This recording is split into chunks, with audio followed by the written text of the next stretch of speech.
Now, tonight we're going to be talking about Sanchin Kata. Sanchin means three battles.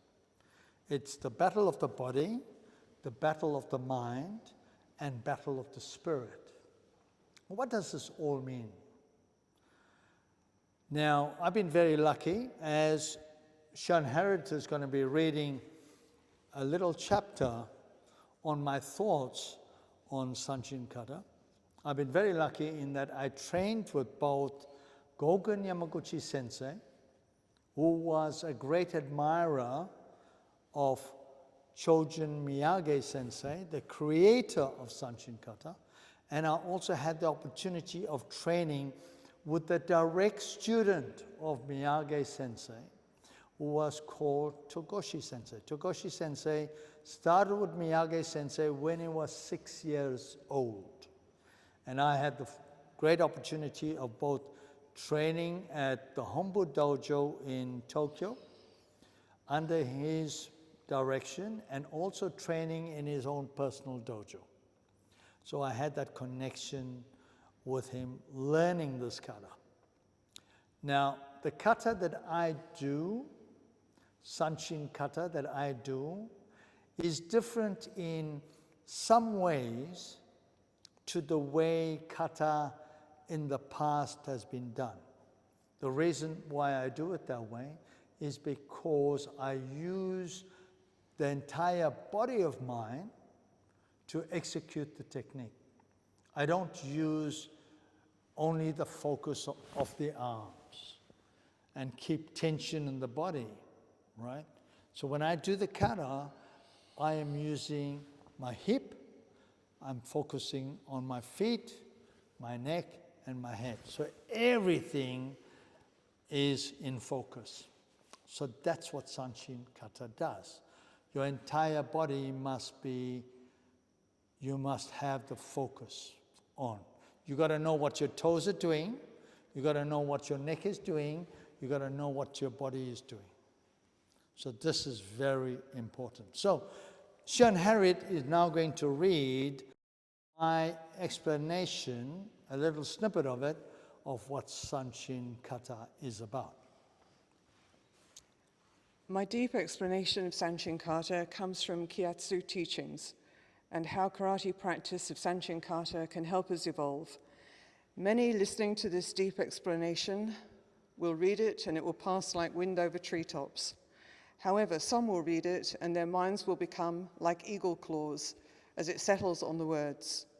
The knowledge will be grabbed like a very hungry eagle on its prey and with full focus takes it to its nest, the heart. This knowledge can never be understood by many who do the art for fun. It can only be understood by those who do karate for its deep purpose beyond games, fun, and play. The illusion of play is self-serving and keeps all who practice it this way stuck in a practice that is shallow and gets drowned in ego. Today, Hanshi Dina Naidu is disclosing the real meaning of Sanchin Kata, which means three battles. The first battle is of the body, the second is of the mind, and the third is spiritual battle. Most see this as just words, but what it really means is the real question. A battle means fighting against something. So why do we fight our own bodies? Our bodies are under the supervision of the senses. So Sanchin Kata is designed for the karate aspirant to go beyond the body. Fighting our senses that keep us as mere human beings must be won, and with deep sense awareness, start to realize we are more than a body. If we think we are less than divine, then we get caught into a world of illusion of fear, discomfort of losing and getting tangled into knots by the ego. The ego, dear aspirants, is called mind controller. If you are controlled by your mind, then you are a prisoner of your own doings. This is the next battle. Mind battle is ego battle. When the human being is under the spell of the mind, then it has no control of any of its human doings. So then the human doings means it remains human beings. You are not human beings, but divine beings, having a spiritual experience, living a human life. This is the ultimate truth that comes from the word Kyokushin. A 3-battle challenge while performing the kata is to win over the body and not to give up is the first level. The second battle is mind kimai, or focus. Focus means one-pointedness. Achievement without distraction. This is to keep the often wandering mind away from daydreaming or conceiving on unreality by self-control and strong focus. Finally comes the third battle. It is to have a spiritual quest to reach enlightenment called Kyatsu. So some may wonder, how can a kata help with enlightenment? With proper deep guidance, it can be achieved. Enlightenment can only be reached by moving your conscious mind to supermind consciousness. This means to a higher dimensional plane of lifting your self-awareness to non-self-awareness or all self-awareness. Now, many may not know this. If you are body conscious, then there is no shift of consciousness. So this means be unaware of what your body is doing and be only aware of deep divine self. This is the reason why Japanese masters hit the body. Some hit it in crazy ways to see how strong it is. These are not smart methods of testing. It is a nonsense practice by imposter masters. Some of them don't even know why they do this. Hanshi Dinanaidu likes Gogen Sensei's method when he uses this method in meditation to test awareness. So the whole idea is non-body awareness, then moving to mind-level awareness. If you are mind-conscious, then your body is third-dimensional. We have to move it to fourth and fifth level awareness.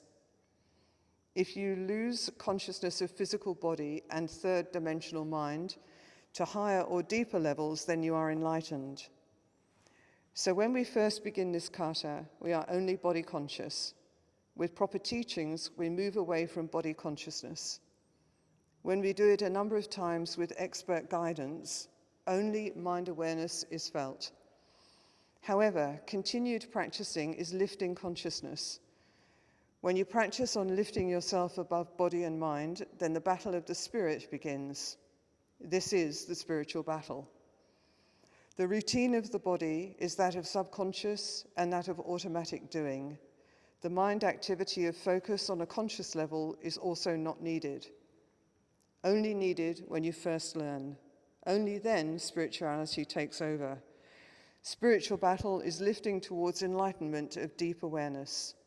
These are the 3 battles that many of you did not know and would never have learnt. So today is a great day for you. In this, Hanshi will show for the first time Gogen Yamaguchi Sensei's method of getting rid of body consciousness and mind consciousness. Here is the demonstration.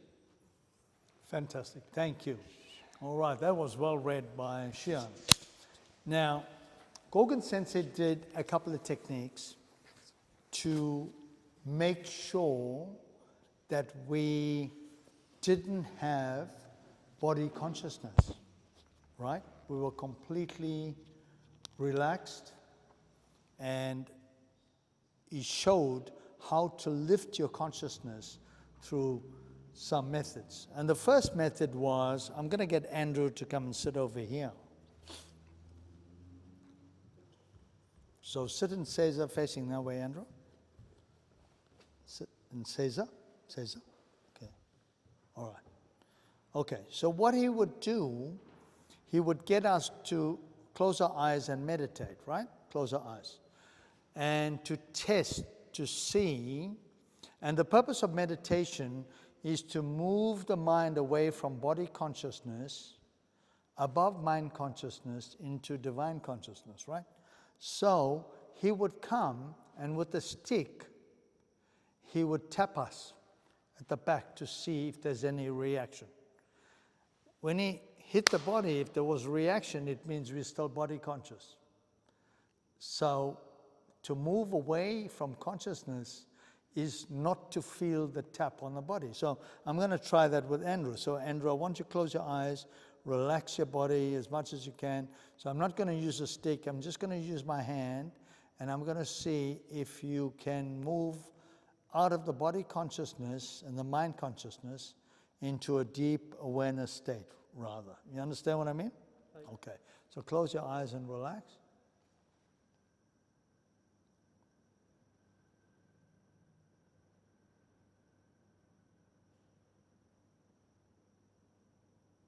Okay, so I'm going to test him now.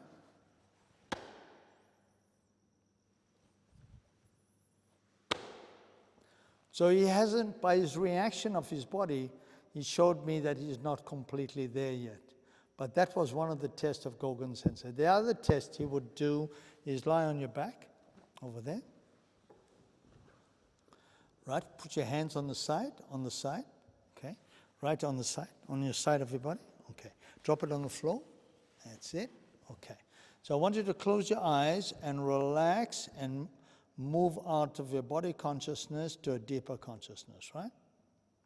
And I'm going to test you to see if you are still physically, you're conscious of your body. And this is the test he used to do.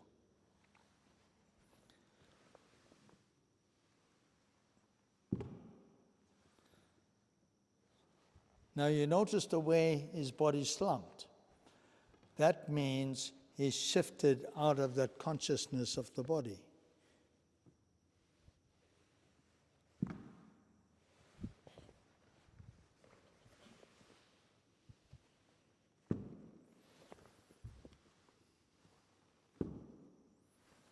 That was fantastic. It was far better. Open your eyes, Andrew.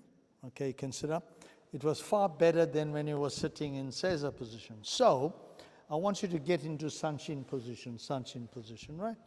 So, okay, double block, Sanchin.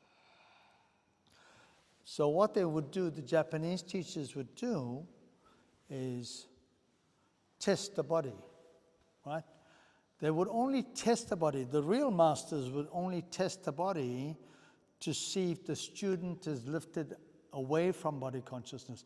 This is the physical battle. The physical battle is to shift away from physical consciousness, to be able to lift your mind to a higher level of consciousness, right? So they would come and tap the body, right? So he's not completely there yet.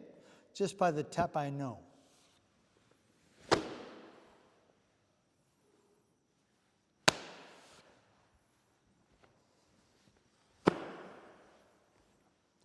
He's almost there. Pretty good. Thank you, Andrew. Thanks very much. All right, you can sit down.